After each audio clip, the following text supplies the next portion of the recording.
If I may ask you, Sheikh Hasina continues to be in India. I think it's quite clear that in the present circumstances, there's no question of India sending her back because there's a belief that she will be killed. And again, India is reminding Bangladesh that the Bangladeshi military actually facilitated her crossover into India at that time.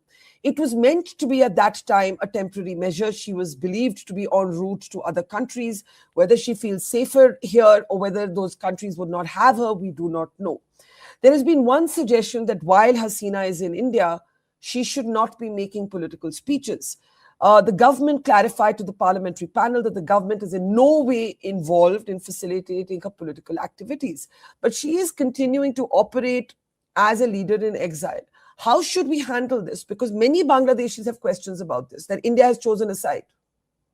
You're not going to like my response. A lot of my colleagues won't like the response. At some point, we will have to negotiate her exit from India to some place else, frankly, because Bangladesh is a sensitive, important relationship.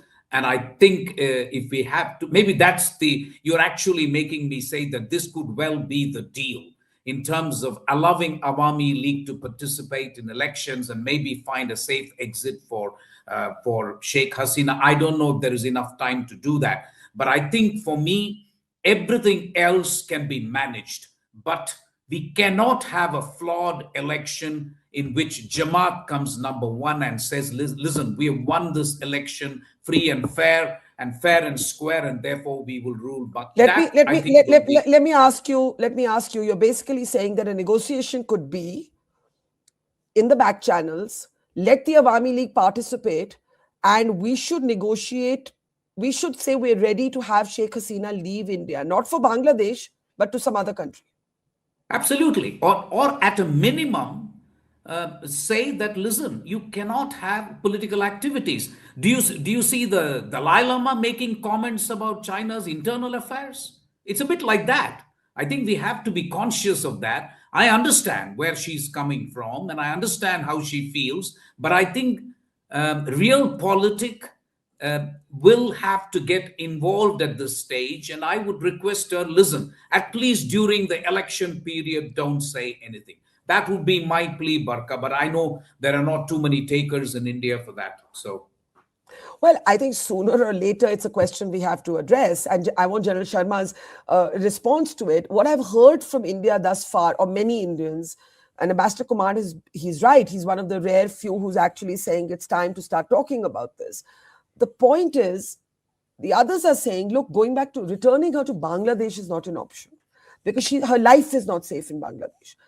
I don't know what the third country is because she was meant to go to a third country. She was meant to be transiting through to India.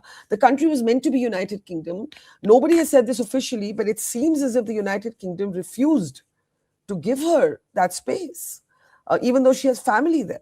The Americans certainly won't have her. They were never fans of Hasina. So, when Ambassador Kumar says it's time to start, maybe the framework of a deal is let all parties take part, but we will at minimum ensure that Sheikh Hasina will not make speeches from Indian soil. Do you agree with that? Yeah, so one part I agree and one part I have a different opinion. She came to India thanks to the army chief.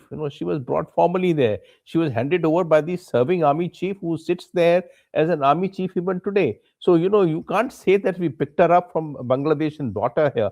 She was brought by that time a part of the Bangladeshi government. So she's in India as part of that phenomena. Now, to push her away or even talk about pushing her away is actually losing disrespect for Indian nation. We have taken strong stand in this one, saying that, okay, she's a guest here.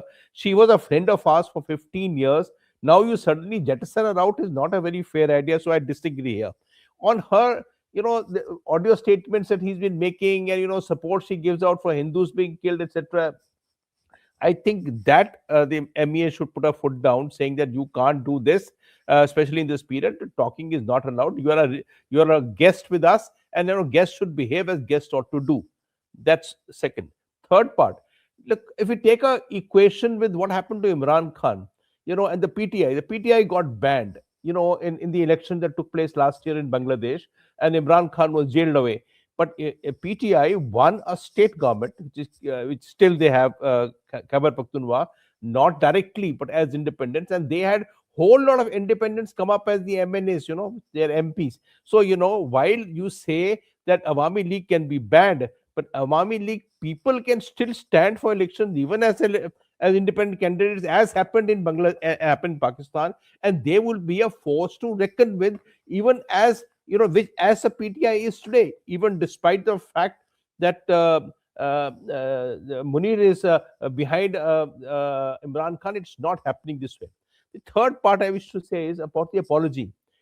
No, I fail to see any political party which has got a long-term ambitions to apologize for what they did, whether it is the election which was rigged previously or what they did in the course of last year. They will be punished. People will be taken to task. But your apology stands for history, for future time, future elections. Look, you did this and you did that. So political parties hate the question of laying on Yeah. apologies, and I don't think they will apologize here.